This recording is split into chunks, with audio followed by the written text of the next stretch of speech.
Welcome back friends, I am so happy to see you all back. बच्चों, आज ना थोड़ा सा फ्लैशबैक में चलते हैं, बैक टू मार्च 2020। याद है कैसे हम सब घर के अंदर लॉक हो गए थे, ना बाहर आना जाना, ना किसी से मिलना और ना ही बाहर की दुनिया में खुली सांस लेना। पर क्या आपको पता है ये सिचुएशन लोगों ने पहले भी फेस किया? हाँ, और ज़्यादा नहीं, कुछ 70-80 साल पहले। तब तो उन्हें ऐसे बंद कर दिया गया था कि बाहर की दुनिया में क्या चल रहा है उन्हें खबर तक नहीं होती थी। खिड़की के बाहर भी नहीं देख सकते थे। नहीं, तब कोई वायरस नहीं था, तब हुआ था war, the second world war.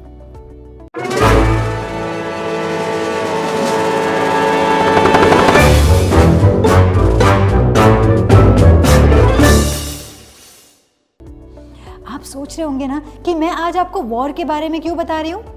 Well, that's because आज हम एक बहादुर और होशियार लड़की की स्टोरी डिस्कस करने जा रहे हैं, जिसने वर्ल्ड वॉर 2 के दौरान जो भी एक्सपीरियंस किया उसे अपनी प्यारी सी डायरी में लिखा।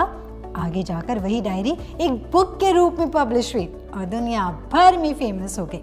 वो किताब है diary of a young girl. इस यंग गर्ल का नाम है एन फ्रैंक, जिसकी डायरी आज हम डिस्कस करने जा रहे हैं।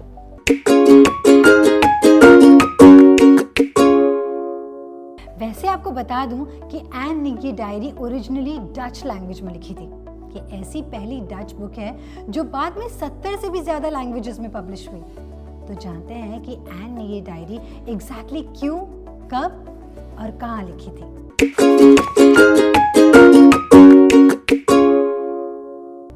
एन 12 जून 1929 को जर्मनी में पैदा हुई थी। उसकी फैमिली में उसके मॉम, डैड और इसकी एक बड़ी बहन भी थी। जब एन का 13th बर्थडे आया तो उसके पापा ने उसे गिफ्ट में एक प्यारी सी डायरी दी। उसी डायरी का नाम एन ने किटी रखा और अपने बर्थडे के कुछ दिन बाद से यानी 12 जून 1942 के थोड़े ही दिन बाद उसने डायरी लिखना शुरू कर दिया। उस वक्त वर्ल्ड वॉर 2 का आगाज हो चुका था। जर्मनी के रूलर नाजीज उस वक्त जर्मन ऑक्यूपाइड यूरोप में रहने वाले जूस के खिलाफ थे। बहुत पहले से यानी मिडिल एजेस से चले आ रहे बिलीव्स थे कि जू सोसाइटी का बैकवर्ड पार्ट है। इस वजह से हमेशा से उनके साथ डिस्क्रिमिनेशन होता रहा था। वर्ल्ड वॉर 2 के दौरान जूइश फैमिलीज पर बहुत सारे रिस्ट्रिक्शंस लगा दिए गए थे। ये वर्ल्ड वॉर 2 का एक पार्ट था जिसे होलोकॉस्ट कहा जाता है। एन भी जूइश फैमिली को बिलोंग करती थी। उसने डायरी में इन्हीं रिस्ट्रिक्शंस के बारे में लिखना शुरू कर दिया। आगे 1 अगस्त 1944 तक वो डायरी लिखती रही और आखिर में 1945 में वो ये दुनिया छोड़कर चली गई। लेकिन इन 2 सालों में उसने अपनी डायरी में जो भी लिखा उसे एक मिसाल कायम हुई।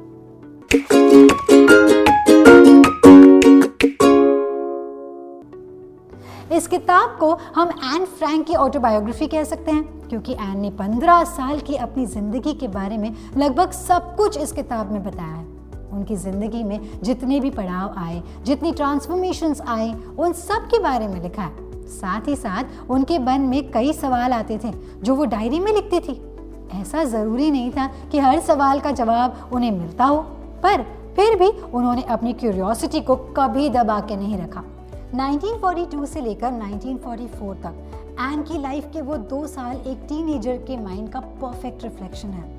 एज अ टीनेजर जब हम इतनी सारी चेंजेस का सामना करते हैं और ऐसी डेंजरस सिचुएशंस में फंसे होते हैं, तो ऐसे में हम अपना मन हल्का करें तो भला कैसे? पर एन ने एक तरकीब ढूंढ निकाली और अपनी किटी से ये बातें शेयर करना शुरू कर दिया। तब आपको पता चला कि एन ने ये डायरी कब और क्यों लिखी। अब मैं आपको बताती हूँ कि एन ने ये डायरी कहाँ लिखी थी।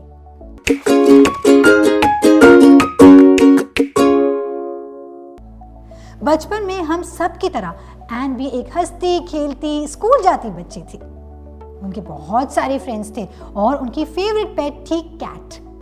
किसी भी नॉर्मल सिबलिंग्स की तरह वो अपनी दीदी के साथ मन भर के लड़ती, कभी मम्मी से नाराज हो जाती और डैड से घंटों बातें करती।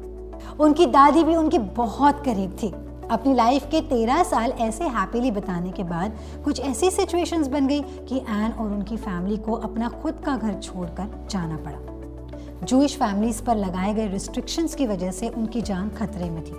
नाजीज के डर से उन्हें एक सीक्रेट एनेक्स में शेल्टर लेना पड़ा। वो कहाँ रह रही थी ये बात कोई नहीं जानता था।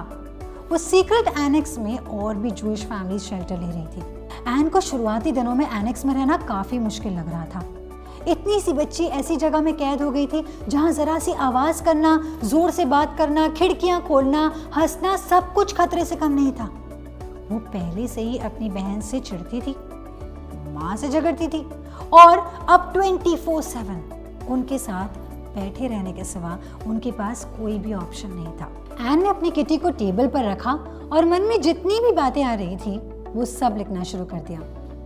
वो क्या पहनती, क्या खाती, एनेक्स में कौन आता, उसे कोई बुरा सपना आता, बाहर से कुछ खबर मिलती तो सबके बारे में वो जी भर कर लिखती थी। एनेक्स में उनकी उम्र का सिर्फ एक ही लड़का था, पीटर, लेकिन उसकी माँ एन को बिल्कुल पसंद नहीं करती थी।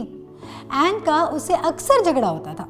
बाद में एनेक्स में एक और फनी कैरेक्टर आया था जिसे देखकर एन की सिचुएशन ऐसी हो गई थी कि हंसे या रोए, करे तो क्या करे। अब ये कैरेक्टर कौन था वो आप किताब में ही जरूर पढ़ना, तभी आप भी उसका मजा उठा पाओगे। ऐसी सीक्रेट एनेक्स की पूरी जर्नी और उसके पहले की जिंदगी के कुछ मेमोरीज एन डायरी में लगातार लिखती रही। आई एम श्योर कि आपको भी अब एन के सीक्रेट शेल्टर में बिताए हर एक दिन के बारे में और वहाँ के लोगों के भी बारे में जानना है, राइट? एन खुली आंखों से ये सपना देखती थी कि एक दिन ये सब खत्म हो जाए और वो फिर से अपनी पुरानी जिंदगी में वापस चली जाए, लेकिन अनफॉर्चुनेटली ऐसा कभी हो नहीं पाया। वो चाहती थी कि जब वो इन सब से फ्री हो जाए तब वो अपनी डायरी पब्लिश करे।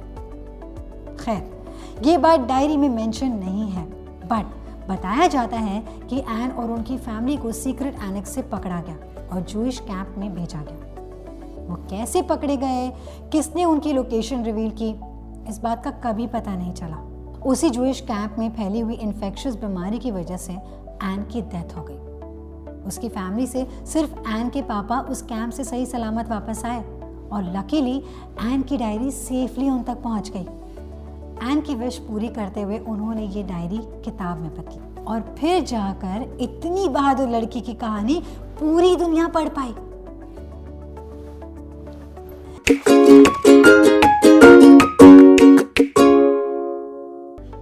जब हमारे पास कोई नहीं होता ना तो हमारी डायरी होती है। पहले के ज़माने में लोग अक्सर डायरी रखा करते थे। एन की इस डायरी कीपिंग हैबिट से ही वर्ल्ड वॉर 2 के दौरान की कई सारी बातें सामने आई जिन्हें अदरवाइज कोई नहीं जान पाता। मैंने ये किताब 2 बार पढ़ी है, एक बार स्कूल में और एक बार ठीक लॉकडाउन के बाद। दोनों वक्त पढ़ते हुए मेरे परसेप्शंस तो काफ़ी बदल चुके थे, पर इंटरेस्ट बिल्कुल वैसा ही था। ये बुक ऑलमोस्ट 300 पेजेस की है। पूरी बुक डायरी के ही फॉर्मेट में है। ऐसा नहीं है कि एन रोज डायरी लिख पाती थी, हमेशा वो सारी बातें भी नहीं लिख पाती थी। हर वक्त उसके मन में डर लगा रहता था। आखिर ऐसा क्यों? इस सवाल का जवाब आपको किताब पढ़ने के बाद अपने आप मिल जाएगा। किताब बीच बीच में सीरियस हो जाती है, पर उस इनोसेंट लड़की के शब्द हमें पूरा वक्त एंगेज रखते हैं। मुझे किताब पढ़ने के बाद कभी अपना टीनेज याद आया तो कभी ऐसा ख्याल आया कि इतनी कम उम्र में कोई इतनी डिफिकल्टीज का सामना कैसे कर सकता है।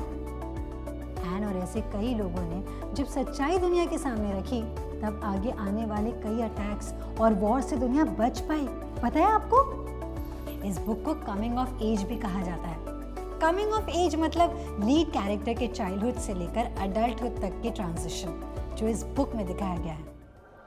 तो दोस्तों, ये थी हमारी ऑथर एन फ्रैंक की कहानी, जिसमें आपको वॉर के प्रति एक टीनएजर का पर्सपेक्टिव जानने को मिलेगा। I would really like to know कि ये किताब पढ़ने के बाद आपको एन की कौन सी बात सबसे ज्यादा अच्छी लगी। मुझसे जरूर शेयर कीजिएगा। Till then I will come back with another interesting book. So let's get reading and don't forget to like and share this video. हमारे माइंड वॉश चैनल को सब्सक्राइब करना मत भूलना, ताकि जब मैं नई बुक लेकर आऊं तो सबसे पहले आप ही को पता चले। So until the next time, this is Sana. See you. Bye bye.